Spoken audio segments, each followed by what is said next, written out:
Hi horror heads, welcome back to Honest Pop Culture Reviews. This week we're reviewing the new horror, mystery, thriller content that dropped throughout the month of March on streaming giant Netflix. But instead of a top 5 best films list, we're going to work from the worst to best films that dropped. Some of the new films available could strike your interest, while others are not the best. And I want to keep you from wasting your time if I can. This is Honest Pop Culture Reviews, and I'm your quarantine couch potato host, Jackie K. Worst, The Gift. Synopsis. Newly relocated to California, a man bumps into a former classmate who seems friendly at first, but is soon revealed to be nursing a murderous grudge. Thriller. Man, I really love you guys because I knew The Gift was bad. I watched it the first time in 2015 when it first premiered, but I thought, hey, maybe I just didn't properly give it a chance back then. But no, I can tell you that not even Jason Bateman can save this slow-moving, tedious film of basically a bully getting his revenge. Even compared to Lifetime movies of a stranger coming into your life and shaking things up are better than this film. Even if completely bored from the quarantine, do not waste your time or energy with this one. It has zero redeeming qualities, and I honestly don't have anything else to talk about on this one. So, next. Slightly better than worst is Twin Murders: The Silence of White City.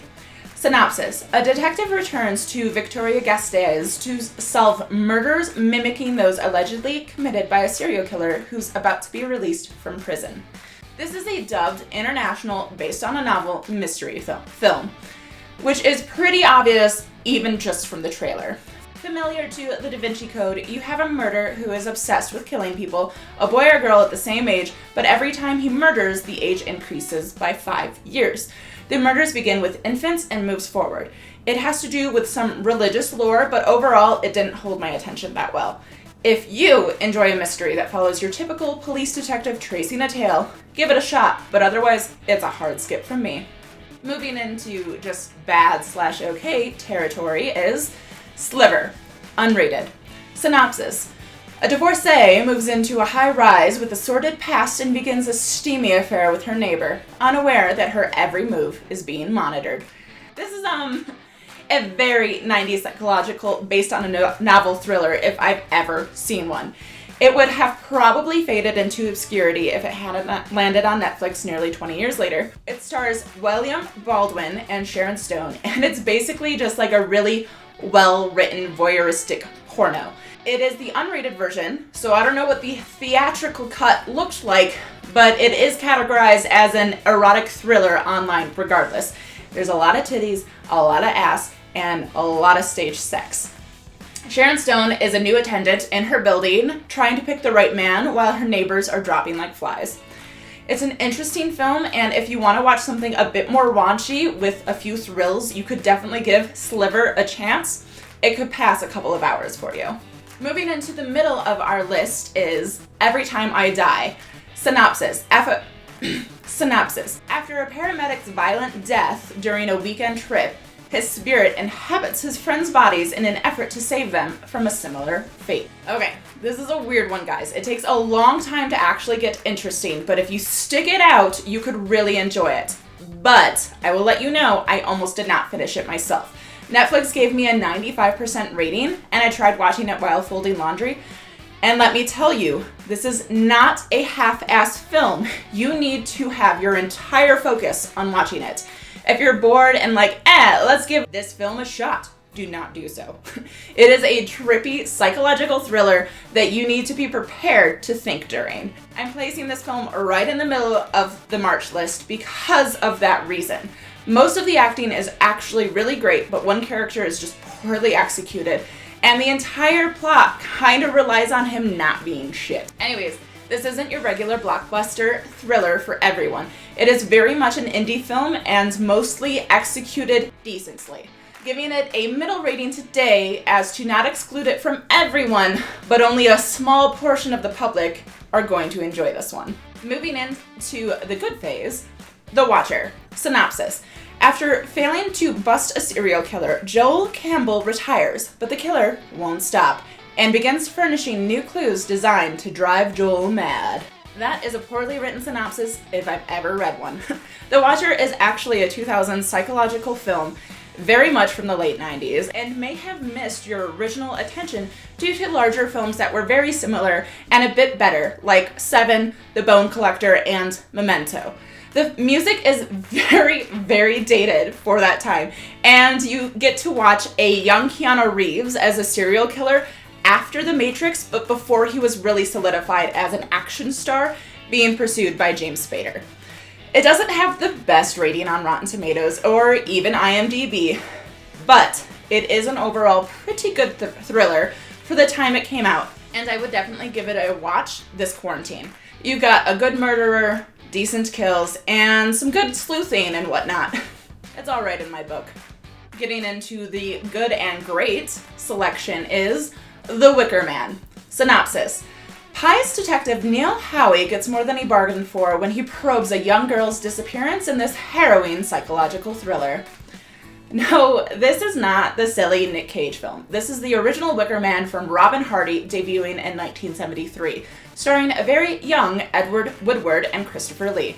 I want to say this is one of the first cult-inspired films that ever really hit pop culture and made a significant impact. We're seeing a lot more cult films today, like Midsommar and Hereditary. These films were directly impacted by The Wicker Man. It is a strong film. The cinematography is beautiful yet creepy. The acting is strangely perfect and incredibly believable. The face you probably make the whole time while your initial watch is... what? Wait, that girl's just dancing around naked inviting the virgin Christian police officer over like that? Okay. Oh, the barflies are just randomly singing in unison. Okay, that's normal. Things like that always happen. Oh, there's people outside just having an orgy sex in a graveyard. Yeah, okay. These are all just super normal things. The Wicker Man is a film that every horror aficionado should watch at some point in their life, so give it a shot during this quarantine time. Moving on, we have The Assignment. Synopsis. Waking up in bandages, contract killer Frank Kitchen seeks revenge on the surgeon who performed gender reassignment surgery on him without his consent. This is a thriller, and wow. I really just could not tell if this film wanted to take itself seriously with leading roles from Sigourney Weaver and Tony Shalhoub, or be a B-movie grindhouse type film. Its bipolar tendencies make it a difficult film to slot and actually grade. Especially with Rosario Dawson playing a male Frank in the first 20 minutes of the film, and boy, is that large nose, fake beard, and makeup job a poor one. So bad, in fact, they insist on not only having you see the fake masculinity with a full body shot out of the shower, but also seeing the character have sex with a woman and pull out a condom he will inevitably put on his dick we saw 10 minutes before. And then, when Frank wakes up from the surgery as a woman, you see him examining himself in the mirror with perfect tits and female genitalia with zero scarring. You're kidding me, right? You're kidding me. After finishing this film, if you go into it with the expectations of an old-timey grindhouse film with a new gender reassignment surgery twist, you could probably end up truly enjoying this crazy, inane film. Moving into great, the talented Mr. Ripley. Synopsis. A charming sociopath maneuvers into the lush life of a young heir, but as he embraces the posh lifestyle, he'll stop at nothing to hold on to it. This psychological thriller takes place during the 1950s and is based on a popular novel which was published in 1955. It's nice that the 1990 film kept the setting of the 50s for this Matt Damon, Jude Law, Gwyneth Paltrow, and Philip Seymour Hoffman juggernaut. Personally, I've never seen this film before, but after I watched it, I realized what a gem it truly is. It lulls you into this presumed drama. You begin to think that this doesn't seem like much of a thriller. I mean, I don't mind. The characters are great, the story is entertaining, but then, boom, out of left field, you get hit over the head and realize this is a much darker film than you were lulled into thinking. There are these very heavy undertones that Tom Ripley is hella gay. for Dickie Greenleaf. And then you just see how far Ripley will go and how many people he'll murder to try to keep the life of luxury that Dickie has shown to him. When it picks up, it is a masterclass in suspense, and if you were too young to watch it when it originally came out, like myself, I highly recommend you watch it now. The best and greatest film to be dropped on Netflix during the month of March 2020 is Freaks. Synopsis. Hidden away by her eccentric father, a mysterious young girl uncovers frightening truths when she starts to make contact with the outside world. A mysterious thriller that is actually quite fitting to watch during our nationwide quarantine, Freaks is by far the best film to drop in March for our horror mystery thriller category.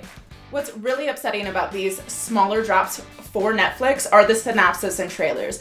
I don't really think they do the film that much justice because I was actually avoiding watching this one for a hot minute because the trailer just did not entice me.